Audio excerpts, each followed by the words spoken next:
Hi friends, എല്ലാവർക്കും നമസ്കാരം. എല്ലാവർക്കും സുഖമല്ലേ? ഞാനിവിടെ സുഖമായിരിക്കുന്നു.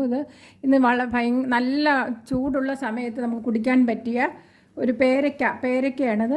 പേരയ്ക്ക കൊണ്ടുള്ള ഒരു ജ്യൂസാണ്. ഇതേപോലെ വലിയ ഒരു പേരയ്ക്ക വാങ്ങാൻ കിട്ടും കടയിൽ. പഴുത്ത പേരയ്ക്കയാണ്. അപ്പോൾ നമുക്കിത് ജ്യൂസ് ഉണ്ടാക്കാം. പഞ്ചസാര ഒന്നും ചേർക്കാത്ത ഒരു ജ്യൂസാണ്. ഇതേപോലെ തൊലിയൊന്നും മാറ്റേണ്ട കാര്യമില്ല. തൊലിയോടുകൂടി തന്നെ നമുക്ക് ചെറുതായിട്ട് കഷ്ണങ്ങളായിട്ട് മുറിച്ചിങ്ങനെ ഇടാവുന്നതാണ്. തൊലിയോടുകൂടി തന്നെ നമുക്കിടാം. മറ്റുള്ള ഏതൊരു ജ്യൂസിനേക്കാളും അടിപൊളിയാണ് പേരയ്ക്ക. ഒരു ജാറിലോട്ട് അരിഞ്ഞ പേരയ്ക്ക ഇട്ട് കൊടുക്കാം. വെള്ള പേരയ്ക്കായാലും ഏത് പേരയ്ക്കായാലും ഇതുപോലെ ഉണ്ടാക്കാവുന്ന. പഴുത്തതായിരിക്കണം, പച്ച എടുക്കരുത്, പഴുത്തത് തന്നെ എടുക്കുക.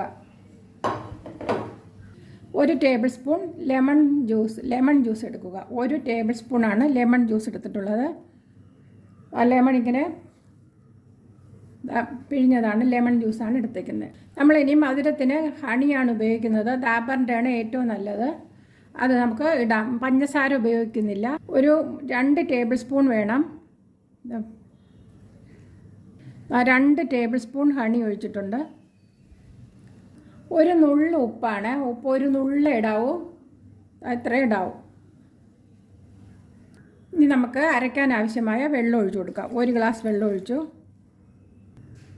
2 ഗ്ലാസ് ഒഴിച്ചു,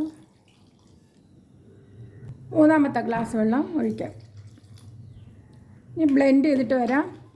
ഇനി 2 ഗ്രാമ്പ് ഇടണം. അത് മറന്നുപോയി നേരത്തെ പറയാം. 2 ഗ്രാമ്പ് ഇട്ട് കൊടുക്കാം. നല്ലവണ്ണം അരച്ചെടുത്തിട്ടുണ്ട്. കുരു ഒന്നും കാണാനേ ഇല്ല. കണ്ടോ? നമുക്കൊരു പാത്രത്തിലോട്ട് മാറ്റാം. അരിക്കേണ്ട ആവശ്യമേ ഇല്ല. രീതിയിൽ കണ്ടോ? ഇടയ്ക്കൊക്കെ അത് കടിച്ചൊക്കെ കഴിക്കാവുന്നതാണ്.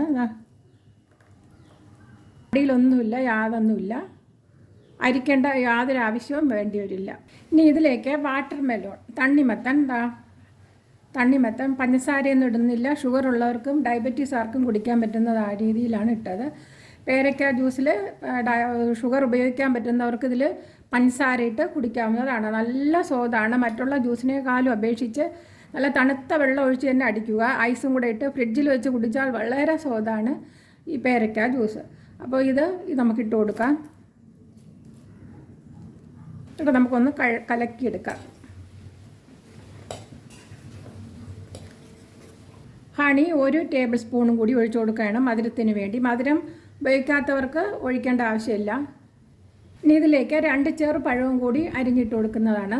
ഈ ചെറുപഴം അരിഞ്ഞിട്ടുണ്ട്, അതും കൂടി ഇട്ട് കൊടുക്കാം. ഒരു 5 ഈത്തപ്പഴം ഇട്ട് കൊടുക്കാവുന്നതാണ്. ഈന്തപ്പഴം ഇട്ട് കൊടുക്കാം. ഇപ്പോൾ റംസാൻ നോയമ്പൊക്കെ നോക്കുന്നവർക്ക് ഇതൊരു ഗ്ലാസ് മതിയാകും. നമുക്ക് വ്രതം നോക്കുന്നവർക്ക്, എല്ലാ വ്രതവും നോക്കുന്നവർക്ക് ഇത് 1 ഗ്ലാസ് മതിയാകും. ഒരു കാൽ ഗ്ലാസ് കപ്പലണ്ടി പച്ച കപ്പലണ്ടിയാണിത്. പച്ച വറുക്കാത്തതാണ്. ഇതിട്ട് കൊടുക്കുക. നല്ലപോലെ മിക്സ് ചെയ്യാം. നമുക്ക് നല്ല മണവും തന്നെ വന്നിട്ടുണ്ട്. ഇതെല്ലാം അടങ്ങിയിട്ടുണ്ട്, പ്രോട്ടീനും എല്ലാം അടങ്ങിയിട്ടുണ്ട്. അപ്പോൾ ഇത് കഴിക്കുമ്പോഴേക്കും നമുക്ക് വിശപ്പൊക്കെ മാറുന്നതാണ്. അതുകൊണ്ടാണ് നമുക്ക് വ്രതം നോക്കുന്നവർക്കൊക്കെ കഴിക്കാൻ പറ്റുന്ന ഒരു ജ്യൂസാണ് ഉണ്ടാക്കി കാണിച്ചത്. ഇത് ഫ്രിഡ്ജിൽ വെച്ച് തണുപ്പിക്കുകയാണെങ്കിൽ ഏറെ സ്വാദാണ്. ഒരു അരമണിക്കൂർ ഫ്രിഡ്ജിൽ വെച്ചിട്ട് നമുക്കെടുത്ത് കുടിക്കുകയാണെങ്കിലും വളരെ സ്വാദ് കൂടുന്നതാണിത്. ഇനി നമുക്ക് ഗ്ലാസ്സിലോട്ട് ഒഴിച്ചു കൊടുക്കാവുന്നതാണ്. നമുക്ക് നല്ല മണം, ഈ ഗ്രാമ്പൊക്കെ ഇട്ടത് കാരണം നല്ല മണം വന്നിട്ടുണ്ട്. ഉപയോഗിച്ച് നല്ല മധുരം വേണ്ടവർക്ക് 1 ടേബിൾ സ്പൂൺ പഞ്ചസാര അതിലിട്ടു. ഇനി നമുക്ക് ഈ ജ്യൂസ് ഒഴിക്കാം അതിലോട്ട്. പേരയ്ക്ക ജ്യൂസിൽ മധുരം ഇട്ട് കുടിച്ചാൽ നല്ല സ്വാദാണ്. പിന്നെ മധുരം എല്ലാവർക്കും ഉപയോഗിക്കാൻ പറ്റാത്ത സ്ഥിതിയാണല്ലോ ഇപ്പോൾ ഡയബറ്റീസുകാർക്കൊക്കെ. അവർക്ക് വേണ്ടിയാണ് ഞാൻ മധുരം ഇടാതെ ഉണ്ടാക്കിയത്.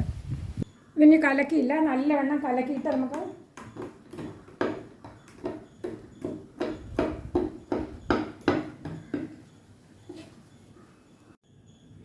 ഈ ചൂടിൽ നമുക്ക് വളരെ കുളിർമയേകുന്ന ഒരു ജ്യൂസാണ് ഞാൻ ഉണ്ടാക്കി കാണിച്ചത്. ഇതുപോലെ നിങ്ങൾ ഉടനെ തന്നെ ഉണ്ടാക്കി നോക്കുക.